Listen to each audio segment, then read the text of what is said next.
नमस्कार मित्रों, स्वागत है आप सभी का एक बार फिर हमारे चैनल अंशराज पर।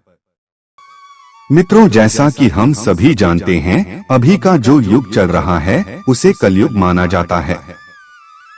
इस युग में हो रहे पापों के वजह से लोगों के मन में यह ख्याल उठता रहता है कि कलयुग का अंत कब और कैसे होगा। मित्रों, सनातन धर्म ग्रंथों के अनुसार 4 युग होते हैं: सतयुग, त्रेतायुग, द्वापर युग और कलयुग।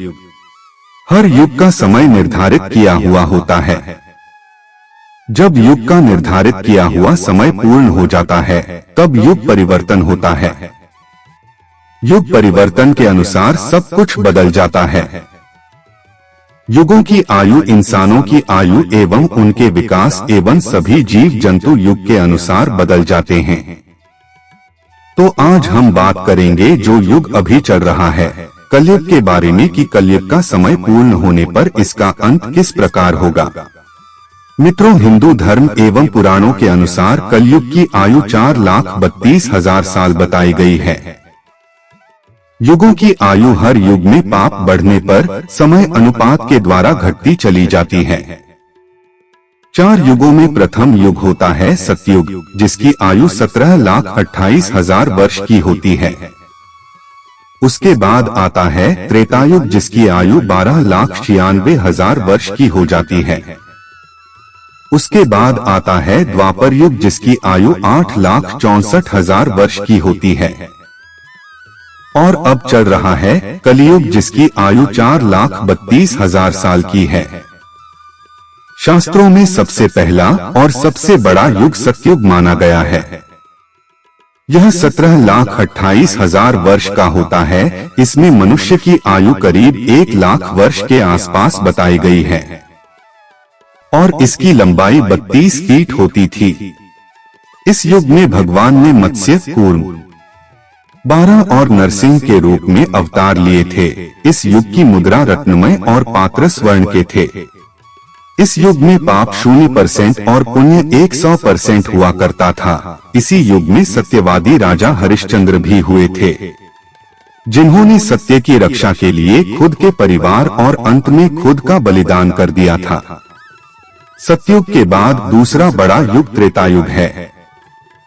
इसकी आयु करीब 12,96,000 वर्ष की बताई गई है। इस युग में मनुष्य की आयु लगभग 10,000 वर्ष की होती थी। मनुष्य की लंबाई 21 फीट होती थी।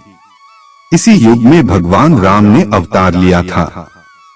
इस युग में राम ने रावण का वध किया था। राम के अलावा वामन और परशुराम का भी अवतार हो गए थे। इस युग की मुद्रा और पात्र चांदी के थे। त्रेतायुग में पाप 25% और पुण्य 75% था। तीसरा युग, जिसे द्वापर युग कहा जाता है, इसकी आयु 8,64,000 वर्ष की थी और इसमें मनुष्य लगभग 1,000 वर्ष आयु तक जीवित रहते थे।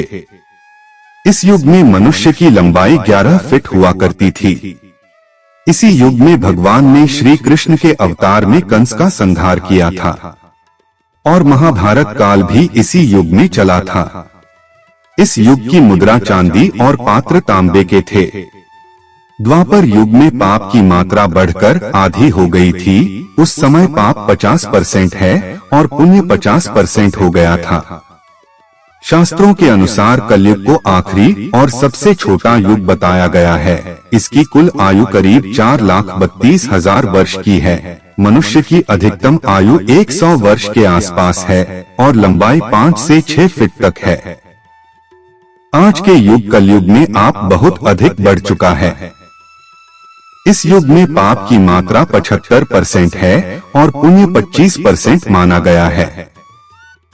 माना जाता है कि इस युग में भगवान कल्कि के रूप में एक ब्राह्मण परिवार में अवतरित होंगे। इस युग की मुद्रा लोहा और पात्र मिट्टी के बताए गए हैं। मित्रों, कलयुग का अंत एवं अंतिम चरण कैसा होगा, इसका उल्लेख पुराणों में मिलता है। तो चलिए जानते हैं कि कलयुग का अंत एवं अंतिम चरण कैसा होगा। हिंदू धर्म शास्त्र एवं श्रीमद् भागवत और भविष्य पुराण के अनुसार जब कलयुग अपने चरम सीमा पर होगा तब कलयुग में पाप कर्म करने वाले मनुष्यों की संख्या अधिक से अधिक बढ़ जाएगी। तब इस संसार में अधर्म का सम्राट तेजी से बढ़ जाएगा। हर जगह चोरी, डकैती, लूटपाट, हत्या, अधर्म जैसे कार्य होंगे। कलयुग यानी काला युग, जिस युग में सभी के मन में असंतोष हो, सभी मानसिक रूप से दुखी हो, वह युग कलयुग है। इस युग में धर्म का सिर्फ 1/4 अंश ही रह जाता है। कलयुग का प्रारंभ है 3102 ईसा पूर्व हुआ था। श्रीमद् भागवत पुराण और भविष्य पुराण में कलयुग के अंत का वर्णन मिलता है। सबसे पहले हम यह जानते हैं कि कलयुग अभी कितना बाकी है। मित्रों, मनुष्य का एक मास पितरों का एक दिन और रात होता है। मनुष्य का एक वर्ष देवता का एक दिन और रात होता है।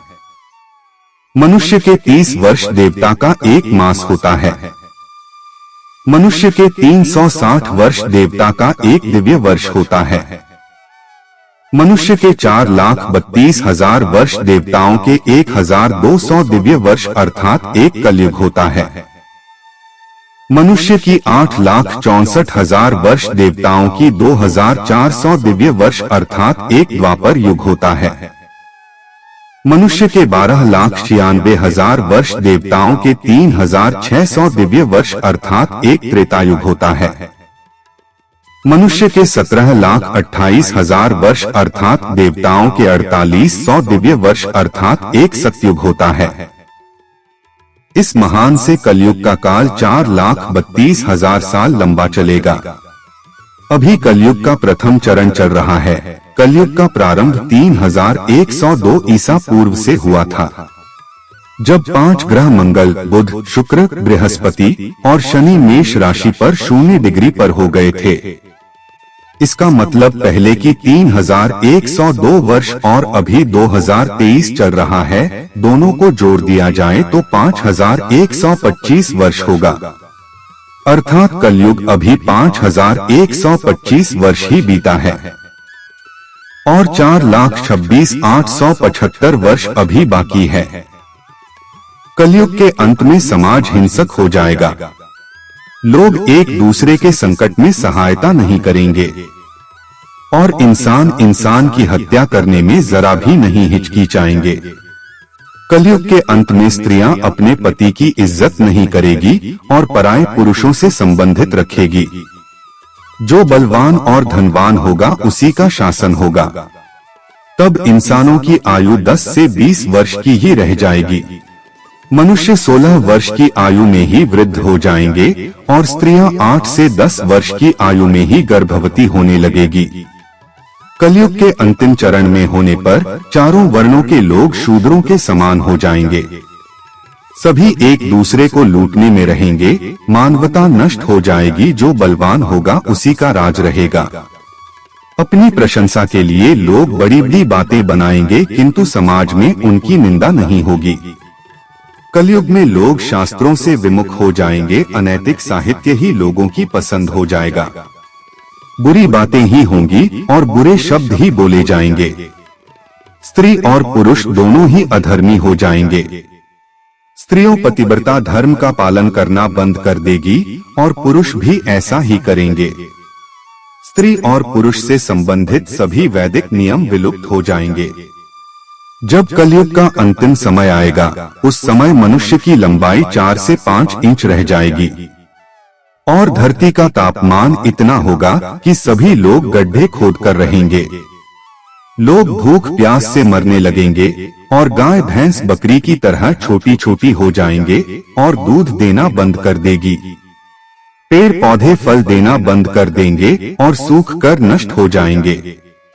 पृथ्वी की भूमि की उपजाऊ अंश 5 से 7 फीट अंदर चले जाएंगे। भूमि पर अन्न का दाना ना के बराबर उगेगा। लोग भूख प्यास एवं अकाल से दम तोड़ने लगेंगे। पृथ्वी लोक से सभी देवी देवता विलुप्त होकर अपने लोक चले जाएंगे एवं गंगा सहित सभी भारत की पवित्र नदियां सूख कर स्वर्ग लोक चली जाएगी। जब चारों तरफ अधर्म का साम्राज्य बढ़ जाएगा और लोग भूख प्यास से तड़प तड़प कर मरने लग जाएंगे। पुराणों के अनुसार तब भगवान विष्णु के 10वें अवतार भगवान कल्कि का जन्म होगा। भगवान विष्णु कल्कि अवतार में समस्त संसार से मात्र 3 दिनों में ही पापियों का सर्वनाश करके पुनः धर्म की स्थापना करेंगे। जब कलयुग में सारे पापियों का सर्वनाश हो जाएगा, उसके बाद कलयुग के प्रभाव को खत्म करने के लिए पृथ्वी पर लगातार 12 वर्ष तक मोटी एवं मूसलाधार वर्षा होगी, जिससे समस्त पृथ्वी जलमग्न हो जाएगी। तब फिर एक साथ 12 सूर्य उदय होंगे और जलमग्न हुई पृथ्वी जल सोख लेगी। फिर धीरे धीरे लोग साधु पुरुषों की सेवा, दान, सत्य एवं प्राणियों की सेवा में तत्पर होंगे। इससे धर्म की एक चरण की स्थापना होगी।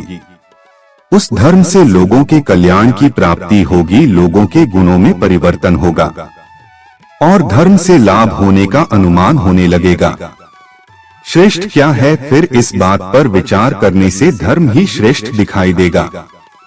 जिस प्रकार धर्म की हानि हुई थी, उसी प्रकार धीरे धीरे धर्म की वृद्धि प्राप्त होगी और धर्म को पूर्ण तरह से अपना लेने पर लोग सतयुग देखेंगे। तब फिर इस पृथ्वी पर नई भूमि एवं नए युग का निर्माण होगा, जो सतयुग के नाम से जाना जाएगा। तब इस संसार में फिर से जीवन यापन संभव होगा।